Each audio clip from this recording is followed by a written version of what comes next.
Bismillahirrahmanirrahim. Assalamualaikum warahmatullahi wabarakatuh.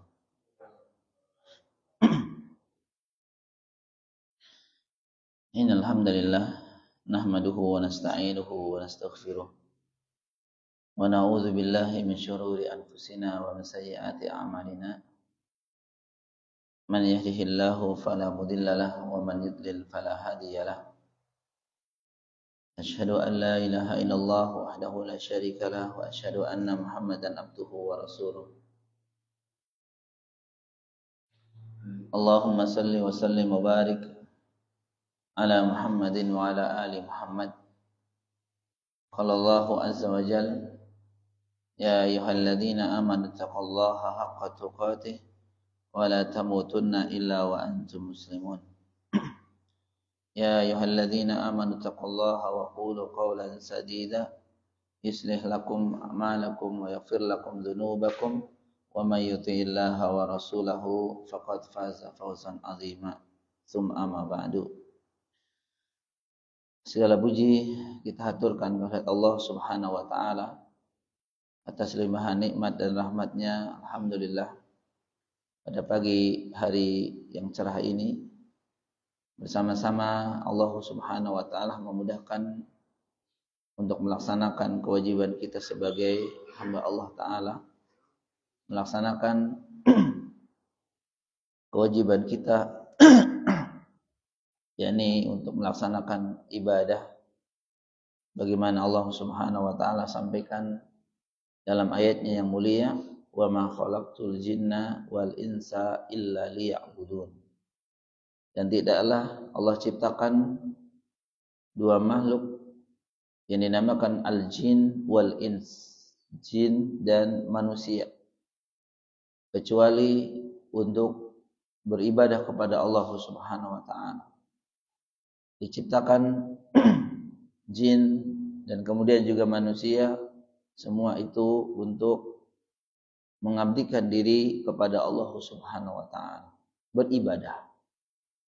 Di mana makna dari ibadah sendiri adalah melaksanakan semua yang diperintah Allah Subhanahu wa taala untuk mendapatkan kecintaan dan ridho Allah taala. Inilah yang disebut dengan ibadah. Melaksanakan apa yang telah diperintahkan Allah Subhanahu wa taala dengan maksud untuk mendapatkan kecintaan dan ridho Allah taala.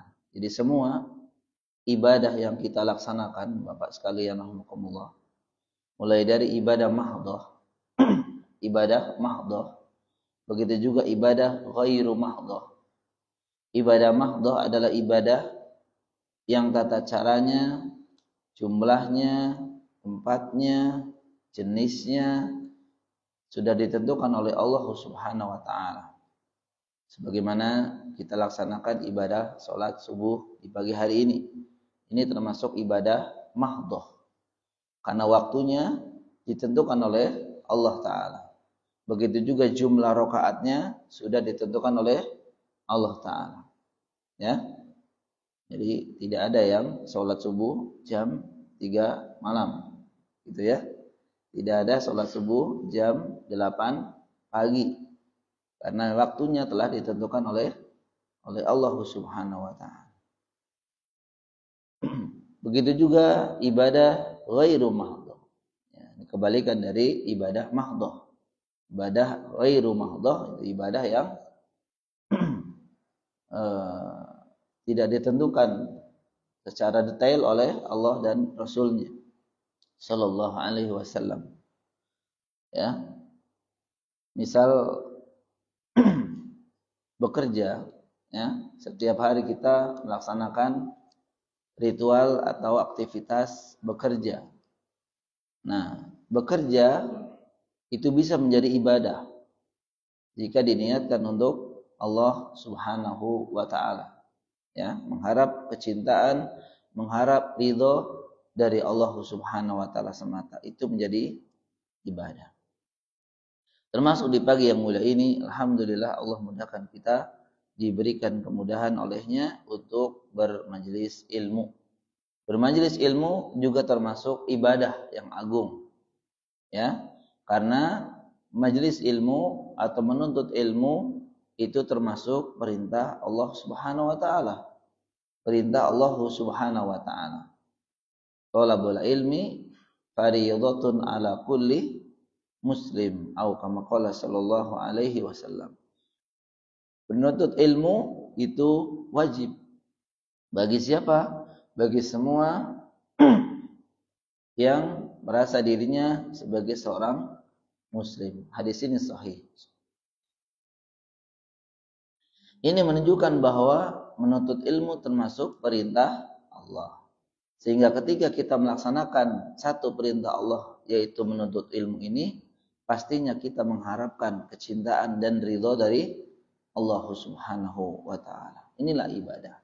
Oleh karena itu singkat kata, jika ada seseorang atau suatu kaum yang melaksanakan suatu ritual yang dinamakan ibadah kata mereka, tentunya mereka mengharap ridho Allah, mengharap pahala dari Allah, akan tetapi ritual atau amalan tersebut tidak pernah diperintahkan oleh Allah, maka itu bukan ibadah. Sekalipun niatnya untuk mengharap ridho Allah Ta'ala. Ya, oleh itu berhati-hati terhadap amalan-amalan yang kita kerjakan. Barangkali ada amalan-amalan yang ternyata sekalipun kita mengharap ridho Allah dan pahala dari Allah, kecintaan dari Allah, akan tetapi amalan tersebut tidak pernah disinggung atau diperintahkan oleh Allah dan Rasulnya. Maka hal ini akan tertolak. Baik para jemaah sekalian, rahimani Allah wa iyyakum. Insyaallah di pagi hari ini kita akan melanjutkan kajian kita, bahasan kita masih di bab ke-7. Bab mengenai babu uquqil walidain. Babu uquqil walidain. Yaitu bab berdurhaka kepada kedua orang tua. Bagi kita yang masih memiliki kedua orang tua atau salah satu darinya, maka hendaklah berhati-hati dengan satu perbuatan, yaitu terjerumus dalam uququl walidain, yaitu perbuatan dosa besar, yaitu durhaka kepada kedua orang tua. Karena termasuk dosa-dosa yang paling besar adalah durhaka kepada orang tua. Sebagaimana hadis yang sudah kita bacakan dan baru kita bahas sedikit ya. yakni hadis yang dibawakan oleh Al-Imam Al-Bukhari rahimahullah ta'ala dalam kitab ini, yaitu dalam kitab Al-Adabul Mufrad, di mana Nabi sallallahu alaihi wasallam pernah bersabda, qala Rasulullah sallallahu alaihi wasallam, ala unabbiukum bi akbaril kabair, ala unabbiukum bi akbaril kabair, ala unabbiukum bi akbaril kabair. Jadi Nabi SAW sampai berucap atau bersabda ala unabbiukum bi akbaril kabair itu sampai 3 kali. Ini menunjukkan bahwa apa yang akan beliau sallallahu alaihi wasallam sampaikan kepada para sahabatnya merupakan hal yang urgent, hal yang penting, sampai mengulang sampai 3 kali.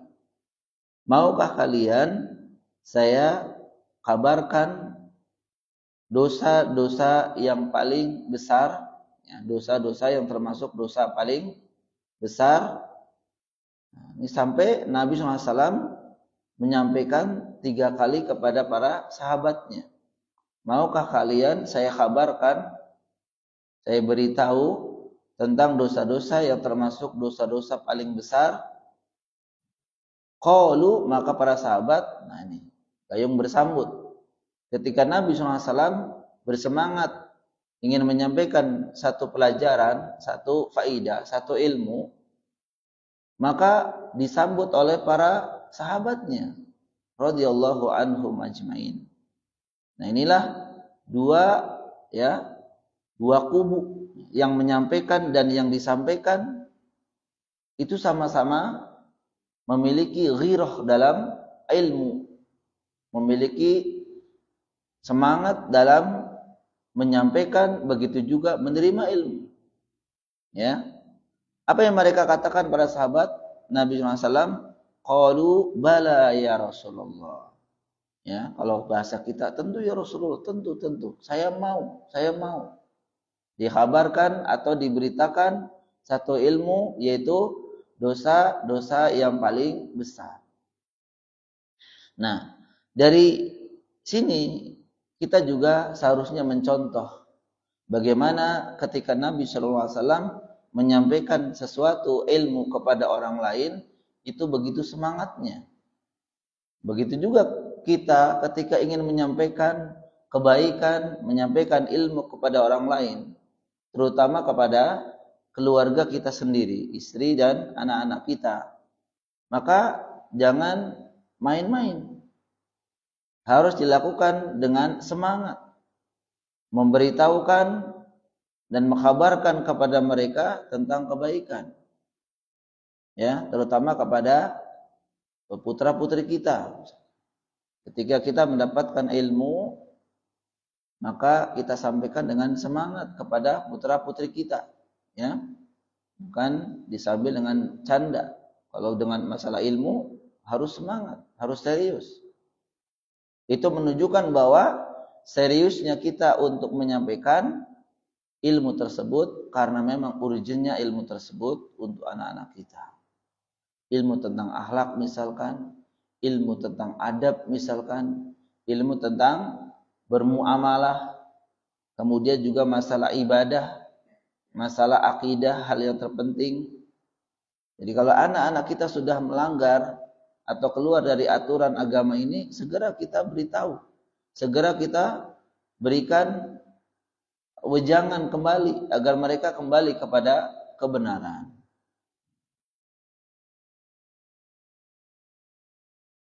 Maka juga para sahabat Nabi SAW ketika ingin mendapatkan ilmu, begitu juga semangat.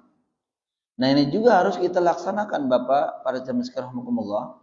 Ketika melaksanakan atau menerima ilmu harus semangat. Ya.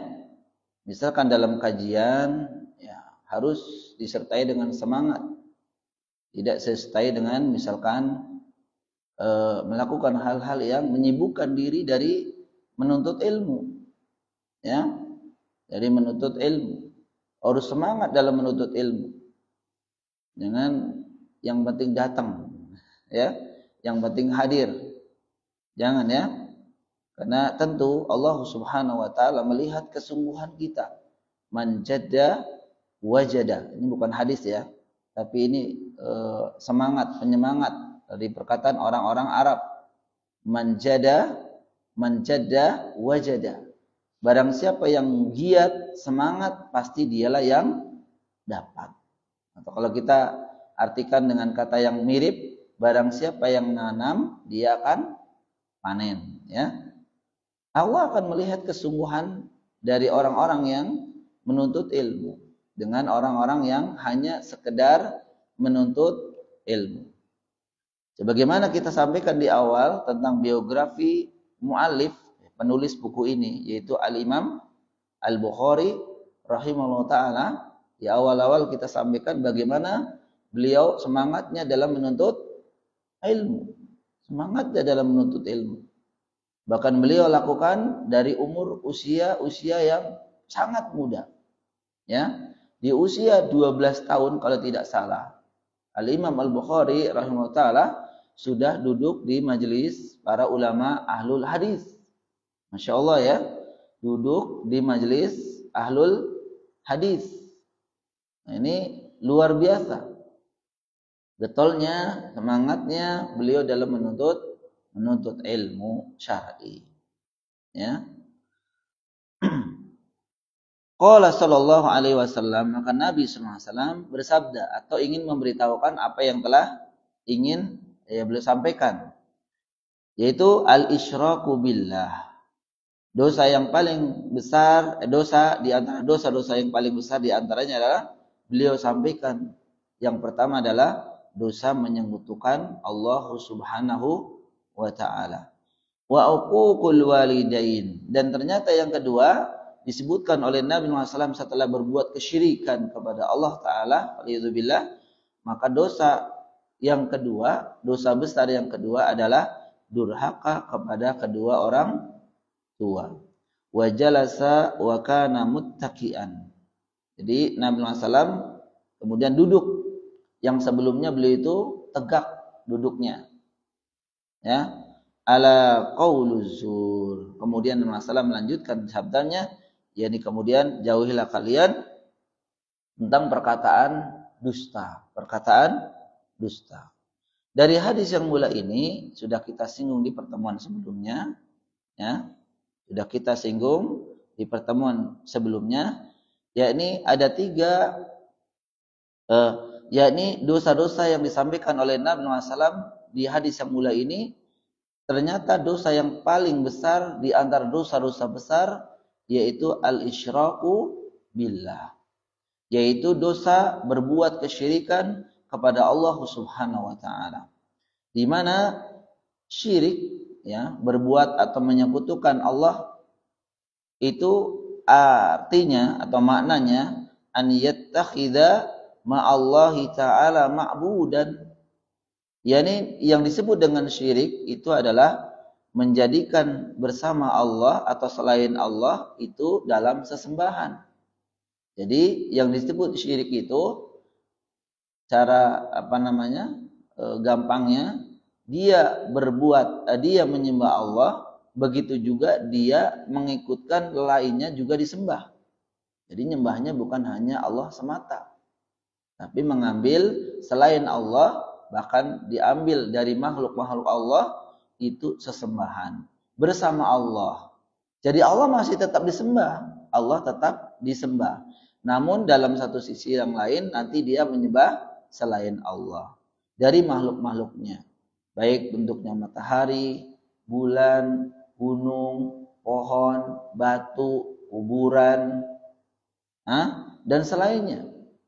Kemudian yuqaddimu lahu syai'an min anwa'il ibadah. Begitu juga selain menjadikan selain Allah itu sesembahan bersama Allah, begitu juga syirik itu adalah yuqaddimu lahu syai'an, yakni memberikan sesuatu kepadanya siapa? Kepada selain Allah. Ya, memberikan sesuatu kepada selain Allah.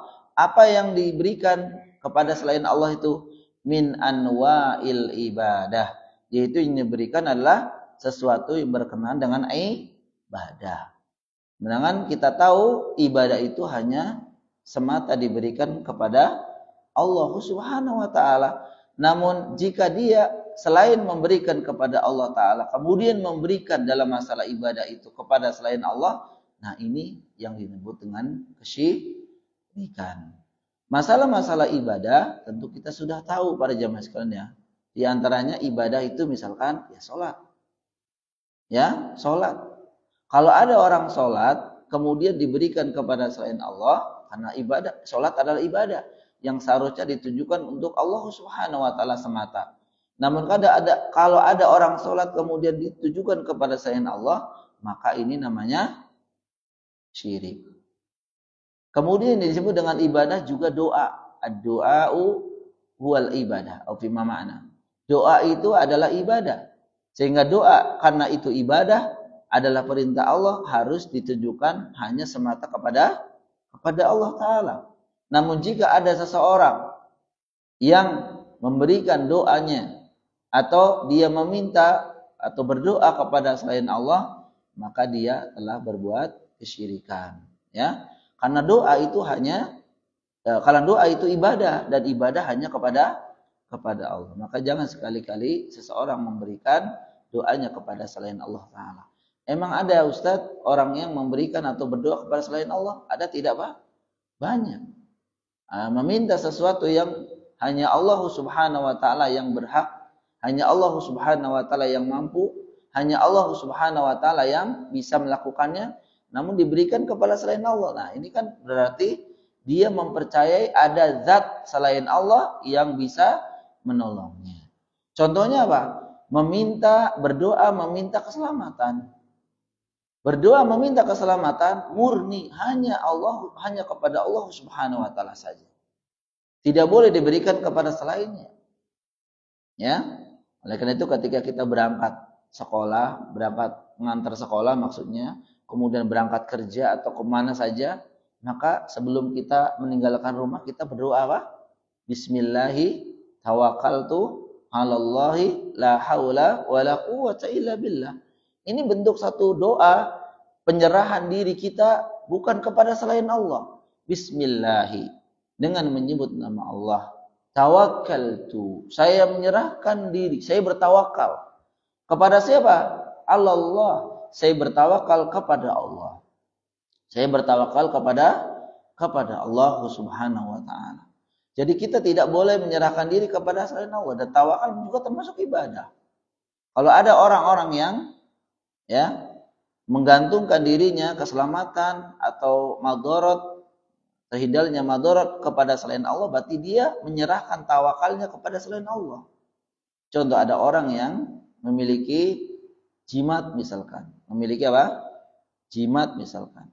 Maka seseorang itu akan begitu perhatiannya kepada jimat ini. Tidak boleh ketinggalan ketika bekerja, tidak boleh dibawa ke kamar mandi. Begitu kan Pak ya?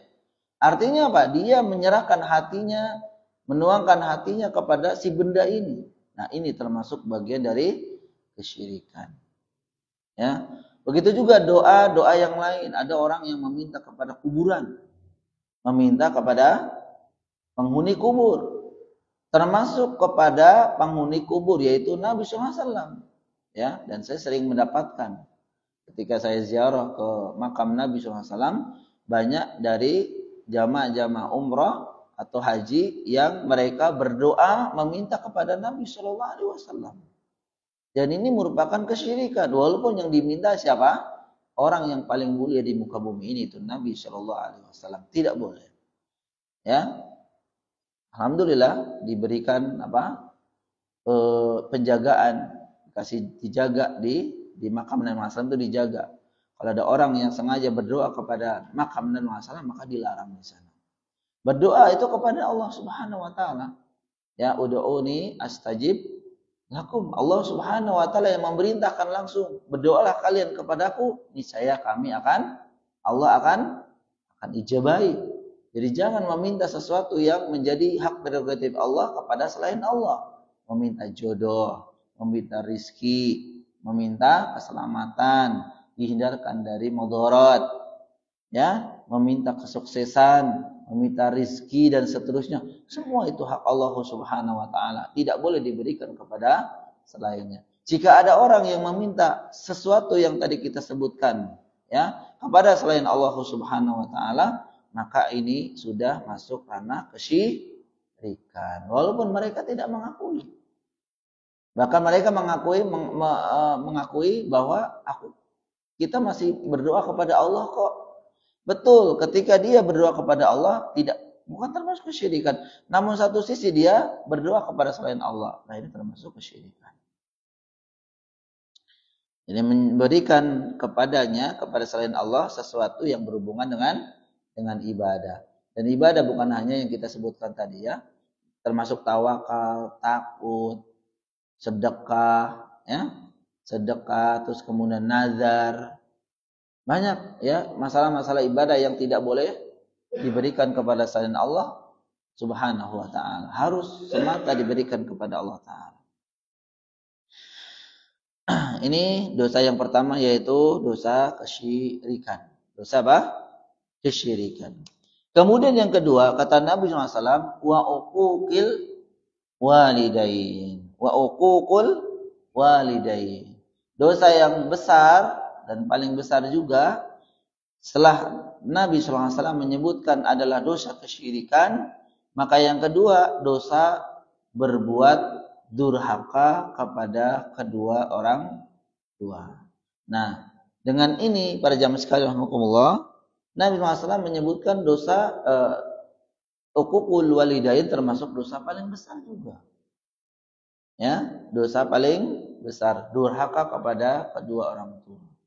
Maka hendaklah kita yang masih memiliki orang tua, masih hidup, mari teman-teman kita bakti mereka. Ya, berbakti kepada mereka merupakan kewajiban. Ya. Bagaimana cara berbaktinya? Banyak caranya. Banyak caranya. Yang pertama yaitu dengan selalu mendoakan ampunan dan rahmat kepadanya. Mendoakan ampunan dan rahmat untuk kedua orang tua kita, baik yang masih hidup maupun sudah meninggal. Maka jangan lupa mendoakan kedua orang tua kita ya, para jamaah sekalian ya. Dengan doa Rabbighfirli wa liwalidayya warhamhuma kama rabbayani shaghira. Nah, doa ini kan doa ampunan dan doa rahmat untuk kedua orang tua kita. Rabbighfirli, ya Allah, ya Tuhanku, ampunilah dosaku. Wa liwalidayya, dan dosa kedua orang tuaku. Warhamhuma, dan rahmati mereka keduanya. Ya, warhamhuma kama rabbayani shaghira, sebagaimana mereka telah mendidik aku waktu kecil. Atau rabbighfirli wali walidayya walil mu'minina yauma yaqumul hisab. Ya, Rabbana ighfir lana, Rabbana ighfirli wali walidayya walil mu'minina yauma yaqumul hisab. Atau dengan bahasa yang kita pahami, bahasa Indonesia. Ya. Bahkan bentuk bakti kita kepada orang tua dengan melalui doa jangan hanya sekali, dua kali, tiga kali. Para ulama, ya, saya pernah membaca minimal setiap sholat.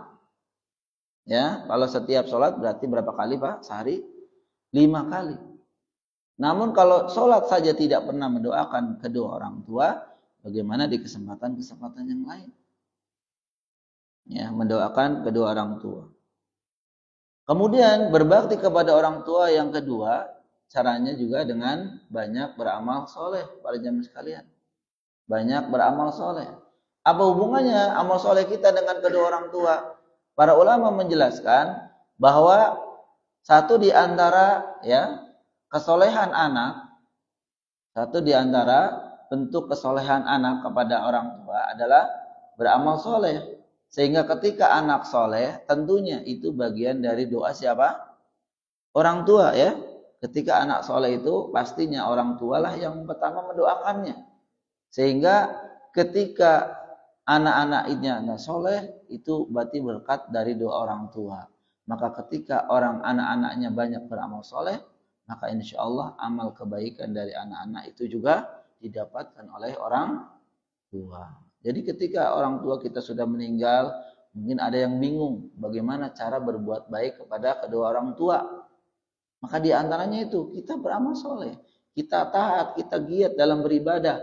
Insya Allah dengan cara demikian, ya amal soleh kita pun akan didapatkan kebaikannya untuk kedua orang tua kita yang sudah meninggal. Ya, kesolehan anak itu membuat orang tua itu mendapatkan bagian pahala. Begitu juga caranya dengan melakukan hal-hal yang ibadah, ya, melakukan hal ibadah dengan niat untuk kedua orang tua. Tentunya ibadah-ibadah yang dibolehkan, seperti bersedekah.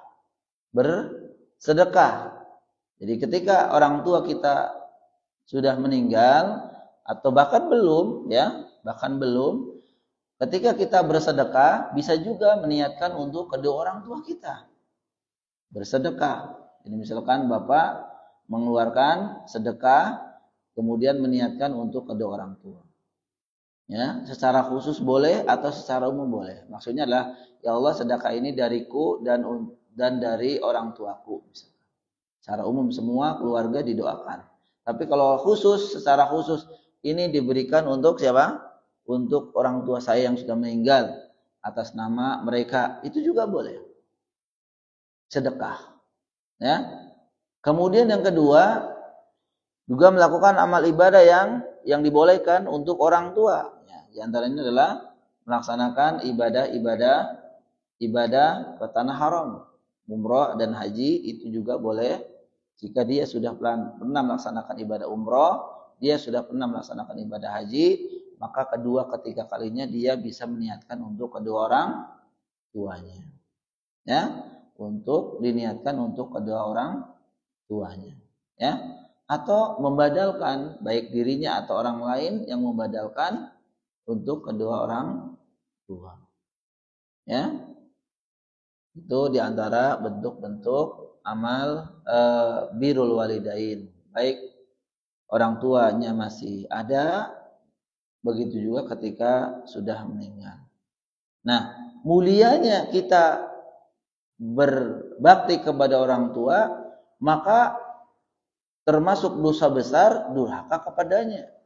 Jadi berbakti itu termasuk amal ibadah yang agung.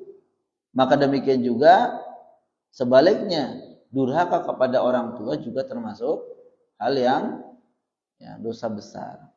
Di sini Nabi SAW menyebutkan berurutan.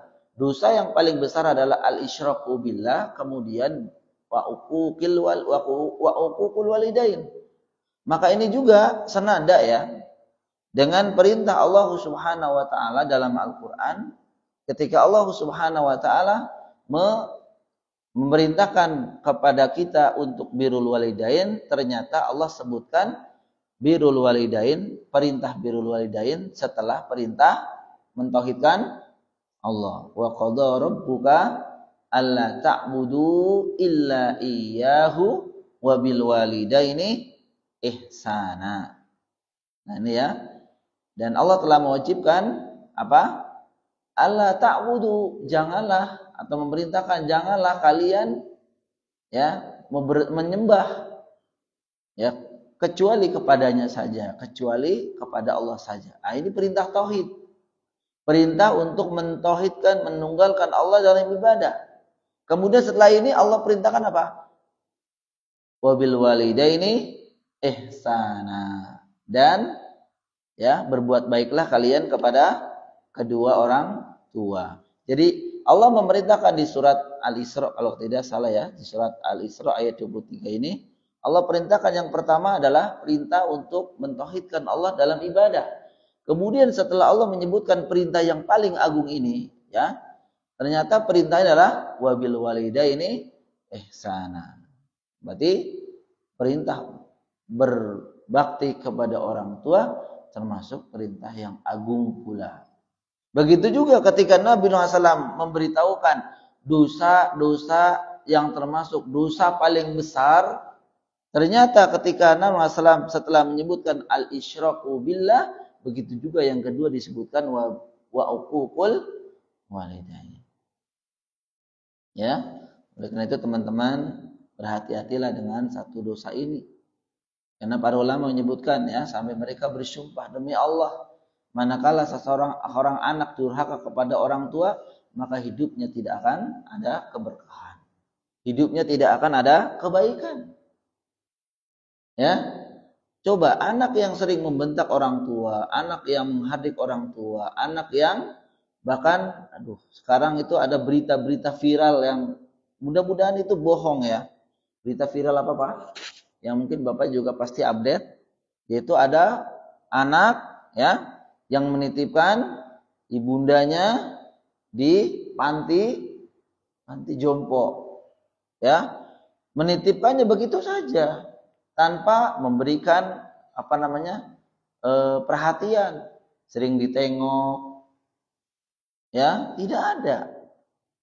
Bahkan ada dalam sebuah tulisan itu, sebuah maksudnya pernyataan, ada yang menitipkan ibundanya di sebuah tempat penitipan, bahkan sampai di situ disebutkan apa?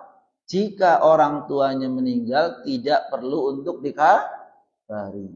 Ini sudah di luar nalar, di luar jangkauan. Sebabnya apa? Karena sebab tidak sabar. Sebab tidak sabar, orang tua sakit, orang tua itu sudah sepuh.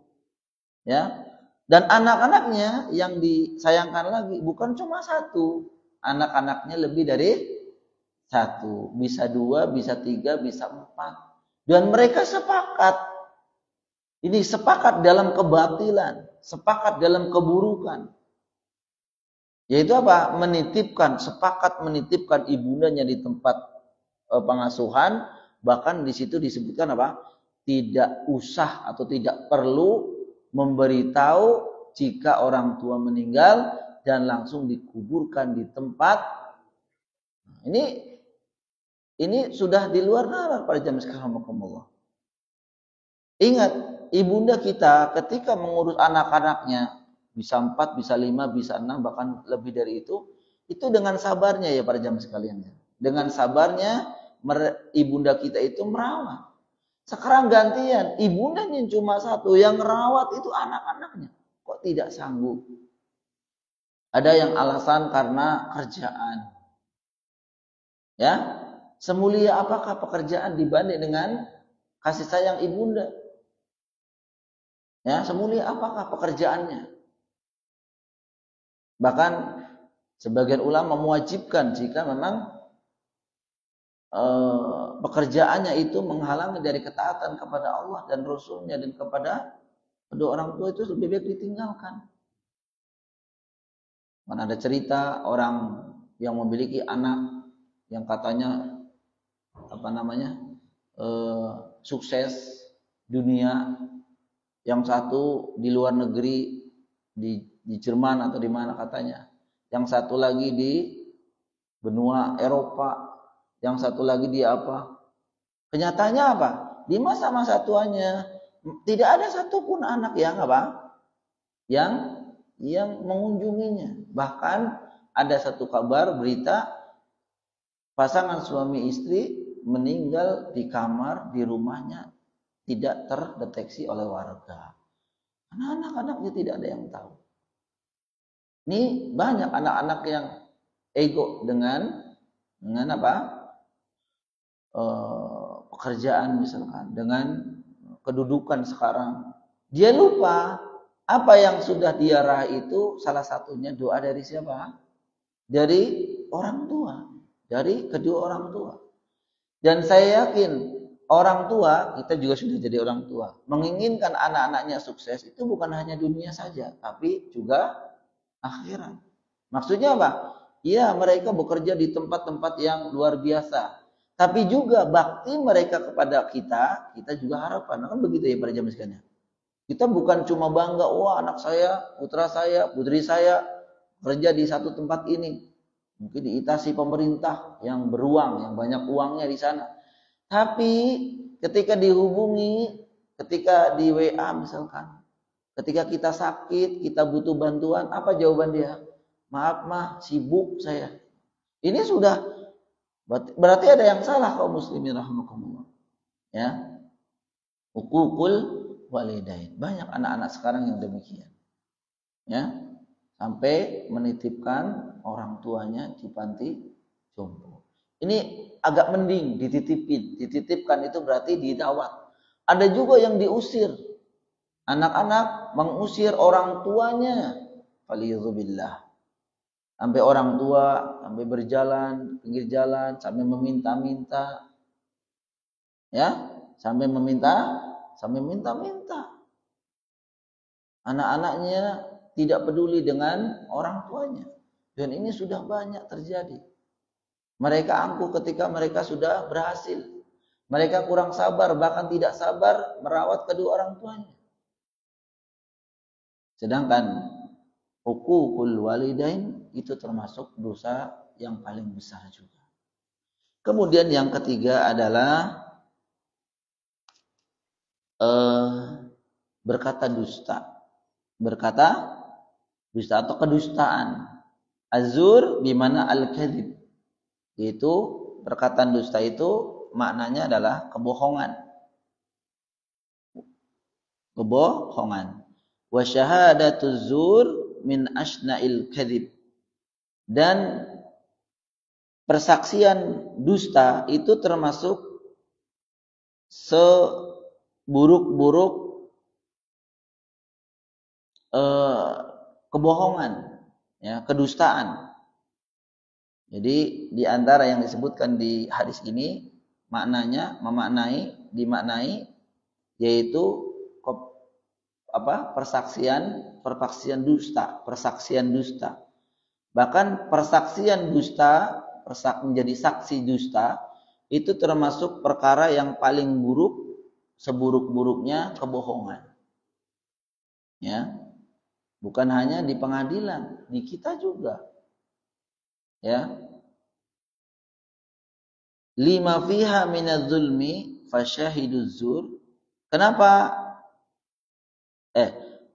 Termasuk juga kezaliman. Seburuk-buruk dari kezaliman atau termasuk perbuatan zalim. Kenapa sumpah atau saksi dusta itu termasuk kezaliman dan seburuk-buruk kedustaan? Yang pertama, zalama nafsahu awwalan bi syahadatihi. Yang pertama tentu dia telah berbuat zalim terhadap dirinya sendiri. Jadi orang yang berdusta, berbohong pada zaman sekarang itu sebenarnya dia zalim kepada diri sendiri awalan, yang pertama. Ya. Kemudian yang kedua, kenapa termasuk kezaliman bahkan termasuk seburuk-buruk kedustaan, menjadi berkata palsu, istighfafan bihaqqillah, karena dia bermudah-mudahan atau meremehkan, menggampangkan hak Allah. Ya, hak Allah. Bahkan tidak sedikit yang mereka bersumpah atas nama Allah demi untuk kebohongan. Kan memang kalau orang Islam tuh pada jamaah sekalian, kalau sudah menyatakan, seseorang telah menyatakan sumpah dengan menyebut nama Allah, itu udah tertinggi, teman-teman. Jadi kita tidak boleh mau ini lagi sebenarnya. Misalkan ya, ada orang misalkan demi Allah, udah.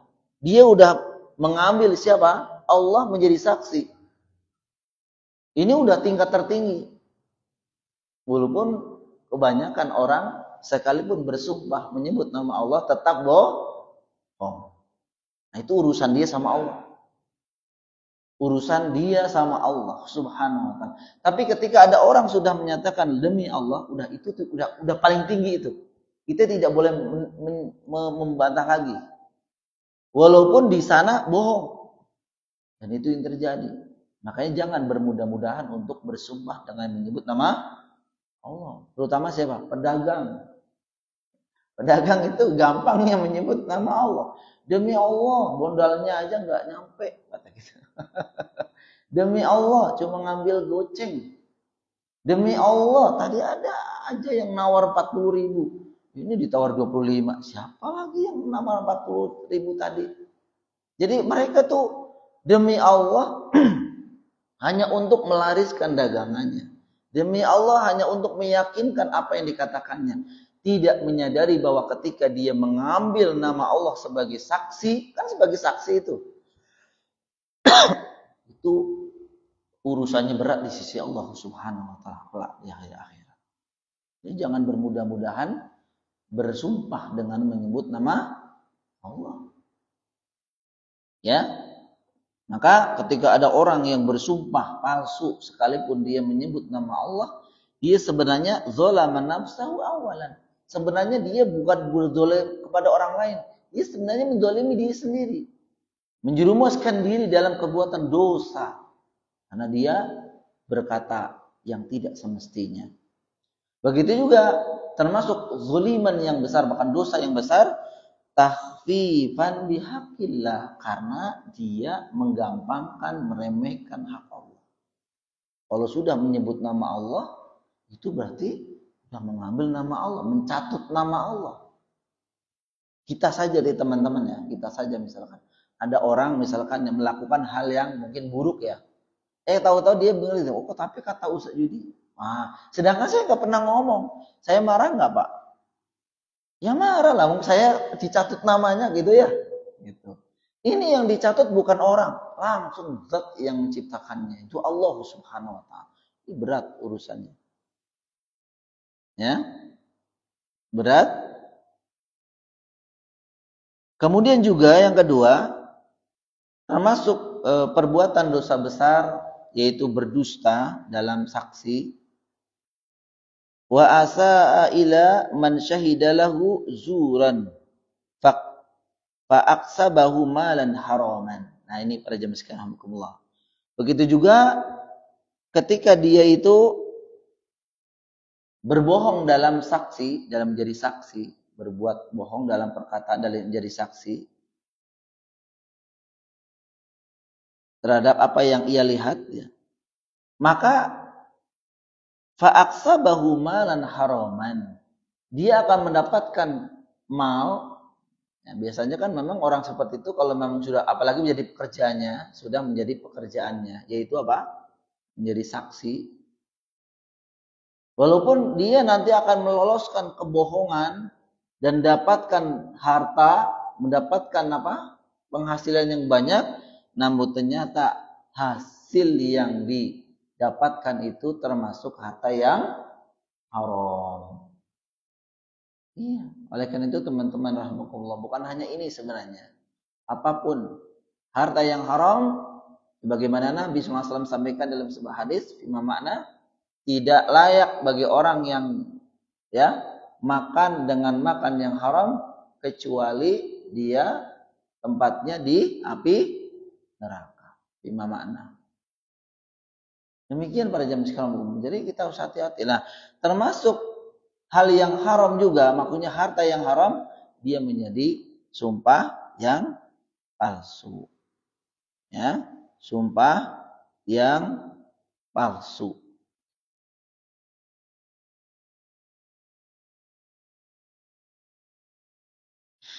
Nabi SAW, fa inna Nabi SAW kana yuhadditsu ashabahu wa huwa muttaqiun wa yuhadditsuhum 'anis syirki wa khatarihi.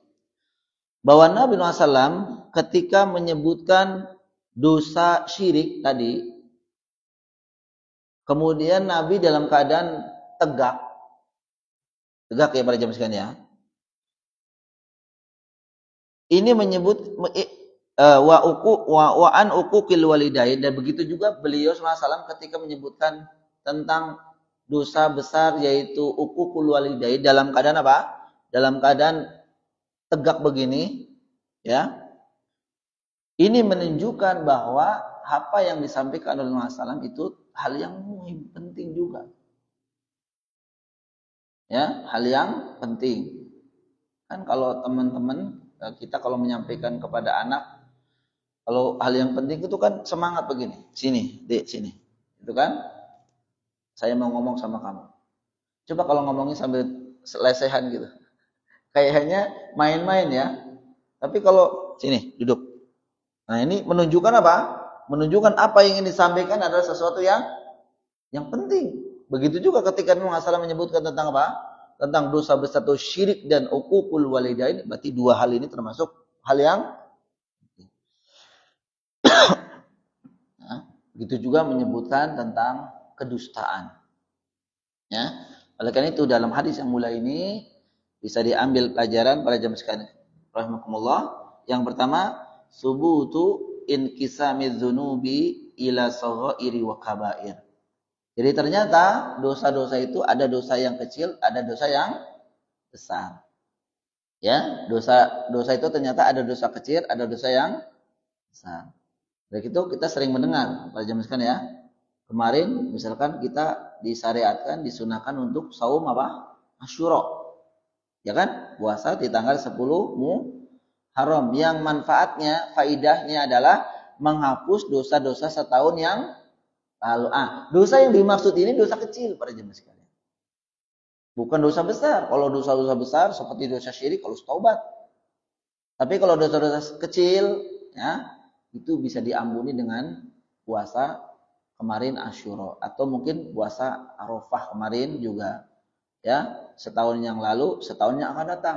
Maksud dari dosa-dosa yang diampuni setahun yang sebelumnya dan setahun akan datang, dosa-dosa kecil pada jemaah sekalian. Dosa-dosa kecil. Nah, terus untuk membedakan dengan dosa kecil dan dosa besar itu seperti apa? Dosa kecil dan dosa besar itu disebutkan jika secara khusus disebutkan ancamannya pada jamaah sekalian. Ya. Jika disebutkan ancamannya. Jadi misalkan disebutkan di sini faqulu hiya dzanbul ladzi yatarattabu alaihi haddun fid dunya wa uqubatun fil akhirah. Yang pertama, dosa besar kita bisa lihat itu termasuk dosa besar jika dosa itu ya ada ancaman uqubah. Uqubah itu apa? Hukuman atau azab baik di dunia maupun di akhirat. Nah, ini berarti kalau ada ancaman seperti ini termasuk dosa besar. Itu termasuk uqul walidain. Uqul walidain itu ya ancamannya dosa dua. Yang pertama adalah di dunia tidak akan ada berkahnya. Jadi seorang anak yang durhaka kepada orang tua, yakin bahkan demi Allah hidupnya nggak akan berkah. Nggak akan berkah. Walaupun bergelimang dengan harta, itu akan berkah. Coba lihat orang-orang yang durhaka kepada orang tua. Mereka apa? Hancur kehidupan ke rumah tangganya. Istrinya, ya, anak-anaknya, bahkan penuh dengan maksiat. Karena apa? Durhaka kepada orang tua. Begitu juga ancaman nanti di akhirat.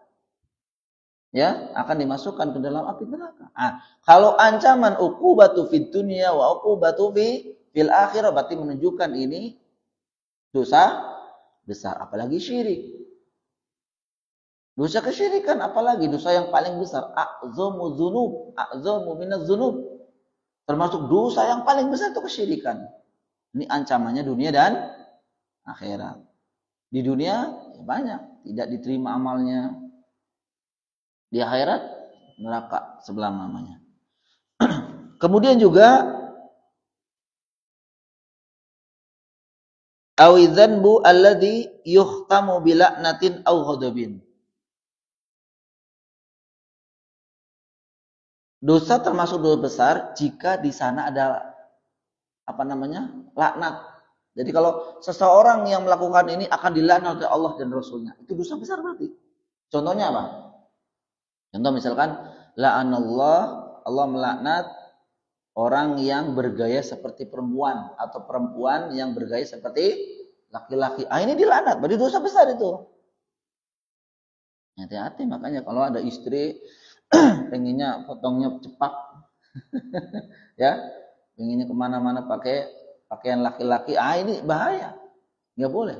Ya perempuan ya keluar jilbab lah, gitu kan ya Pak. Masa keluar pakai Nabi sendiri mengatakan Allah melaknat orang yang perempuan bergaya seperti laki-laki, laki-laki bergaya seperti perempuan. Itu termasuk dosa besar juga. Ya.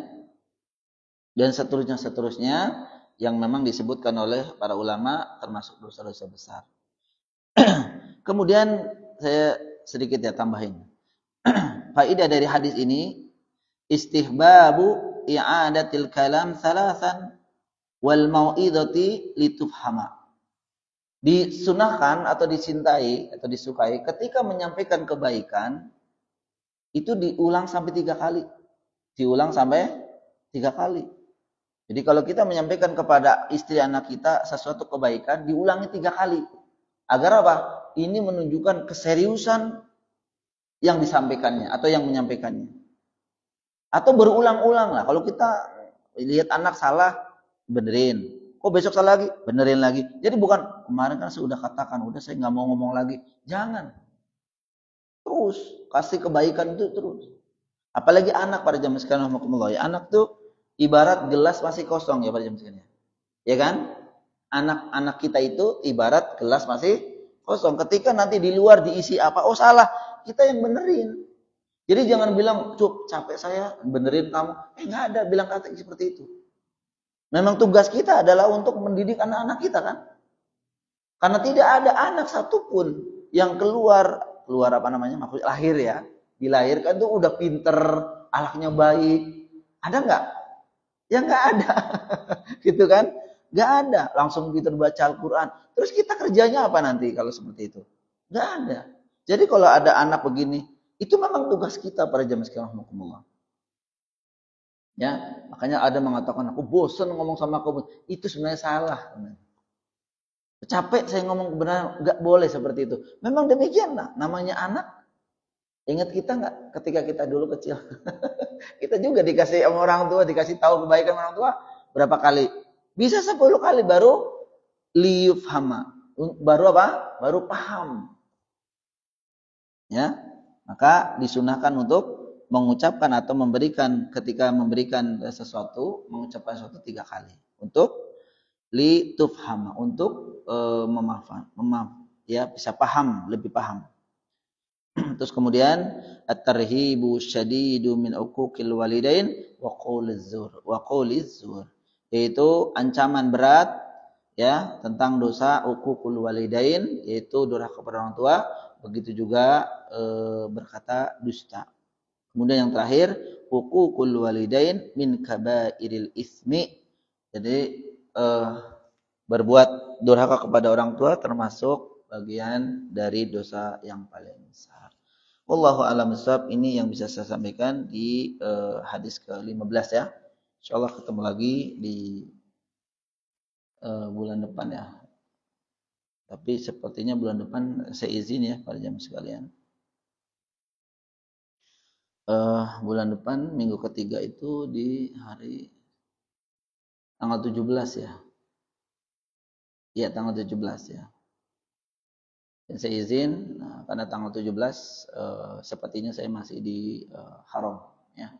Insyaallah tanggal 13-nya saya harus terbang kembali mendampingi jamaah. Oleh itu saya izin di bulan depan saya tidak bisa hadir ya. Mudah-mudahan di bulan depannya lagi insyaallah taala. Baik, sampai di sini para jamaah sekalian, mudah-mudahan apa yang disampaikan bermanfaat terutama bagi yang menyampaikan dan juga para jamaah sekalian. Qulu qouli hadza astaghfirullah wa lakum. Subhanakallahumma wa bihamdika asyhadu an la ilaha illa anta astaghfiruka wa atubu ilaik. Assalamualaikum warahmatullahi wabarakatuh.